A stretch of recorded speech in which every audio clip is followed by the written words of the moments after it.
ሰላም እንደምናላችሁ ተመልካቾቻችን በዚህ ሰሞን ያገኘናችሁ መረጃዎች ወደ እናንተ እናደርሳለን። ለዚህ ዩቲዩብ ቻናል አዲስ ሆናችሁ ሰብስክራይብ በማድረግ ቤተሰብ ሆኑ። ያላችሁ ሀሳብ አስተያየት በሀሳብ መስጫ ሳጥን ላይ ጻፉልን። አንተና በሰይፉ ላይ በሶሻል ሚዲያ በደንብ መነጋገሪያ የሆነ ጉዳይ አለ። ሚስ አንደርስታንዲንግ ሊሆን ይችላል፣ የሀሳብ አለመረዳዳት ሊሆን ይችላል። እስቲ ስለሱ ጉዳይ የምትለን ነገር ካለ ካንተ አንደበት መስማቱ ጥሩ ስለሆነ ከተገናኘን አይቀር ሁሉን አንስተን እንረስ ስለ ሰይፉ ማለት ነው። አንድ የሚለው ነገር ምንድነው? በጣም አሁን ሰዎች ሜቢ እየዋሹ ይመስላቸዋል፣ ግን አከብረዋለሁ። ሰይፉ ያደረገው ነገር የሆነ አለሳልሽ ምናምን አታክ ለማድረግ የመሰላቸው ሰዎች ስላሉ ነው። ወድሃለሁ፣ አከብራለሁ ስለ ግን ሲሪየስሊ አከብረዋለሁ። ለምን? የሰራው ስራ ስላለ ጥሩነቱ አይለታለሁ። ያደረገው በጎ ነገር ሁሉም አየዋለሁ። ግን አንዳንድ ሰው ደግሞ የተናገረው ነገር ደግሞ ወደ አንተ ይደርሳል። which is አንድ እንደምታከብረው ሰው ደግሞ ላንተ ያለው አመለካከት ትክክል ካልሆነ ታስረዳዋለህ። እኔ አሁን የሰራሁት የማስረዳትን ስራ ነው። ግን እኔ የደበረኝ ነገር የተናገረው ቃል ነው። ሰይፉ የተናገረው ቃል ትክክል ስላልነበረ ነው። እኔም የሆነ ነገር ተሰምቶኝ የዩቲናስ ዝግጅት ከቀረበ በኋላ እንግዲህ የአዶናይ አድናቂዎች ለምን ልጃችን አልቀረበም ሲሉ በሰይፉ ቤቤስ ላይ ጠይቀዋል። የኛ ሀሳብ ሁሉም እየመጡ ምረጡኝ እንዲሉ እድል ማመቻቸት ነው። ስለዚህ አታስቡ፣ እስከ ዝግጅቱ መጨረሻ ድረስ የተመረጡ ቲክቶከሮች እየመጡ ምረጡኝ ይላሉ። በነገራችን ላይ አዶናይ እንዲመጣ ግብዣ ቀርቦለታል። መጥቶ የምረጡ እንቅስቃሴ ማድረግ ይችላል። እኛ ዩቲን ያቀረብነው በምስራቅ አፍሪካ ስለታጨች ነው እንጂ ይሄ ቤት የሁሉም ቤት ነው አይደል? አንዳንዶች ሰይፉ ዘረኛ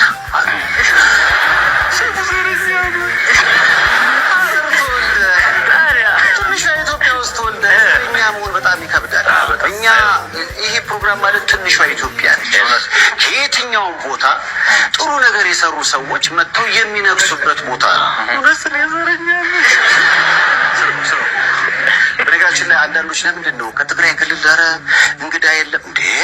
እሱ ቀርበዋል እኮ አብርሃም ገብረመድህን፣ ኤፍሬም አማረ፣ ሰላማዊት ዮሐንስ፣ ዳዊት አለማየሁ፣ መስፍን ብርሃኑ ከትግራይ ክልል ሰቃይ ተማሪዎች ግን ደግሞ እዚህ ቦታ ላይ ሲመጡ ጥሩ የሰሩ መሆን አለባቸው። እናንተ አምናችሁበታል፣ ይወክለናል፣ ስነ ምግባሩ በጣም ጥሩ ነው ካላችሁ እኛም ግብዣ ያቀርበናል። በነገራችን ላይ በዘር ሃይማኖት፣ ብሔር፣ ቀለም፣ ጾታ ሳንል እያዝናናን ጥሩ የሰሩ ሰዎችን ከፍ የምናደርግበት ዝግጅት ስለሆነ ሰይፉ በኢቢኤስ እስካለ ድረስ ሁሌም ሚዛናዊነት አለ። ይህ ፕሮግራም የሁላችሁም ነው። እንግዲህ ሰሞኑን አነጋጋሪ የሆነ ጉዳይ በማህበራዊ ሚዲያው ላይ ስለ አዶናይ ጉዳይና ስለ ሰይፉ ቤቤስ ወይም ደግሞ ሰይፉ ፋንታውን ነው ማለት ነው። እንግዲህ ሰይፉ ፋንታውን ከዚህ በፊት ዩቲናስን አቅርቧት ነበርና ሲያቀርባትም ደግሞ ያቀረቡበት ምክንያት እሱ እንደተናገረ ከሆነ በአፍሪካ ደረጃ የታጨች ነገር አለ፣ ስለዚህ ጉዳይ ለማስተዋወቅ ነው እንጂ ቲክቶክ አዋርድ እንድትመረጥ አይደለም። በዩቲናስና በአዶናይ መካከል ደግሞ ትልቅ ፎክር ነበር ለቲክቶክ ክሬቲቭ አዋርድ ማለት ነው። አዶናይ የመራትም ነበር። ከዛ በኋላ ትንሽ ደግሞ የአዶናይ ዝቅ ብሎ እሷ መምራት ጀመረች። ይሄ የሆነው ደግሞ ሰይፉ ላይ በቀረበችውና ህዝቡን ድምጽ ስጡኝ ብላ በተናገረችው ነገር ነው ብሎ ብዙዎች አስቧልና አዶናይ ለምንድነው ያለቀረበው? እሱ ዘረኛ ነውና ትግሬዎችን ስለሚጠላ ነው የሚል ክስ ቀርቦበትም ሰይፉ ደግሞ ሲመልስ አይ ለዛ አይደለም እኔ ያቀረብኳት እሷን በአፍሪካ ደረጃ ስለታጨች ነው ብለው ምላሹን ሰጥቷል። ነገር ግን ደግሞ አዶናይ በቃለ መጠይቅ ላይ ሲጠይቀው ወይም ደግሞ አምለሰት ሙጬ ስትጠይቀው እውነትማ ሰይፉ እንደዛ አድርጋል ብለህ ታስባለህ ወይ? እሱ እኮ ትልቅ ሰው ነውና በጣም ትልቅ ሰው ስለሆነ እንደዚህ አይነት ጥቃቅን ነገሮች ያስባል ብዬ ማለት ሰበምና ሰይፉ ስላንተ መጥፎ ነገር እንዴት ያስባል፣ መጥፎ ነገር እንዴት እናገራል ብላ ስትጠይቀው እሱ እንደተናገረው ከሆነ አውቃለሁ ሰይፉ ጥሩ ሰው ነው፣ መልካም ሰው ነው፣ እሱን እኔ የምዳፈረው ሰው አይደለም አውቃለሁ። ነገር ግን ደግሞ እኔን በአሽሙር ብዙ ጊዜ በተደጋጋሚ ነክቶኛል ብሏል። እውነትም ደግሞ ከዚህ በፊት መልእክተኛው ጋር ባደረገው ቆይታ እንደዛው ከብዙ ሰዎች ጋር ባደረገው ቆይታ እናንተ መልካም ነገሮችን ቲክቶክ ላይ ሰርተዋል፣ አንዳንድ ሰዎች ሰርታችኋል፣ አንዳንድ ሰዎች ደግሞ እንዲሁ ከመሬት ተነስቶ የሚናገረው ነገር ከማህበረሰቡ ወግ ከማህበረሰቡ ባህል የወጣ ነገር ነው ብሎ የተናገረው ነገር ምናልባት አዶናይ ደግሞ ስለኔ መናገር ፈልጓል ብሎ እንግዲህ ጥርጣሬውን በዚሁ አንስተዋል። እንግዲህ አዶናይ ምንድነው ይሄን ያህል ሁሉ ስለኔ የሚለው ነገር ነው እንጂ የተናገረው አዶናይ ምን አጥፍቶ ነው ሰይፉ ይሄን ያህል እሱን ጠምዶ የያዘው?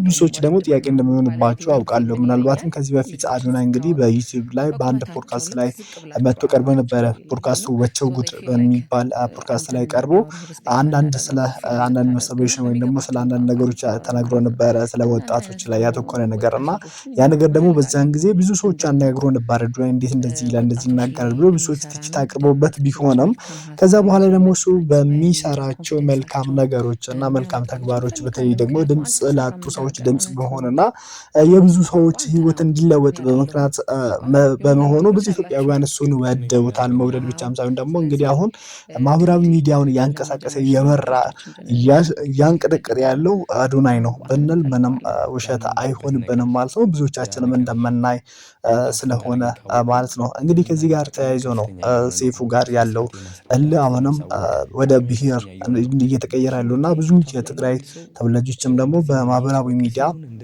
ይሄ ነገር ለትግሬዎች ወይም ደግሞ ለትግራይ ተወላጆች ካለው ጥላቻ ነው ሴፉ ይህንን ያደረገው ወይም ደግሞ አዶናይን ያላቀረበው እንጂ አዶናይ ያን ያህል ክፉ ሆኖ አይደለም ይላል። እንደዛም ደግሞ አዶናይ በራሱ አንደበት ሲናገር ብዙ ጊዜ ሴፉን አነጋግሬው ነበረ አንዳንድ ነገሮችን ሳነጋግረው እሱ ግን ምንድነው የሚለው ምላሹ ጥሩ እንዳልሆነና እንደዚሁ ዝም ብሎ እንደዘጋኝ እንደ ሰው ራሱ አልቆጠረኝም፣ እንደ ቁም ነገር አልወሰደኝም። ለኔ በጣም ትልቅ ንቀት አለው። ይህ ደግሞ ከምን እንደተነሳ አላውቅም። ምናልባት ከምናገረው ቋንቋ ተነስቶ ሊሆን ይችላል ወይም ደግሞ ለምን እንደሆነ እስካሁን ለኔ ራሱ በጣም ግራ ገብቶኛል ይላል።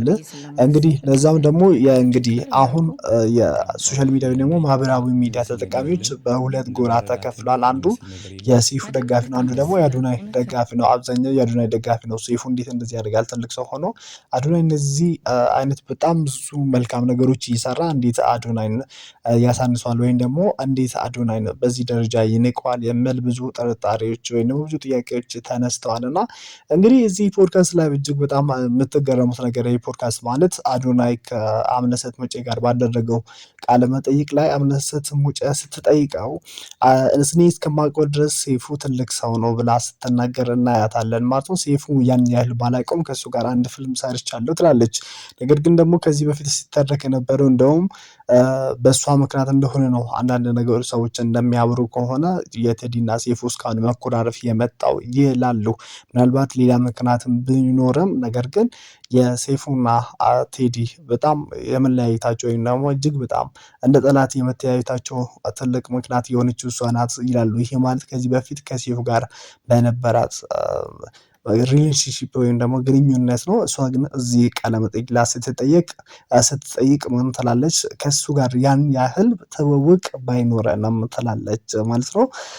ይሁን እንግዲህ ወደ ዋና ሀሳባችን ስንመጣ እንግዲህ አዶናይ የራሱን ሀሳብም ተናግሯል። አሁን ደግሞ ሴፉ ነው እንግዲህ ብዙ ጊዜ ሶሻል ሚዲያ ወይም ደግሞ ማህበራዊ ሚዲያ ላይ ብዙ ነገሮች አነጋጋሪ ይሆናሉ። ከዛ ደግሞ ይረሳሉ፣ ሌላ ነገር ይመጣል።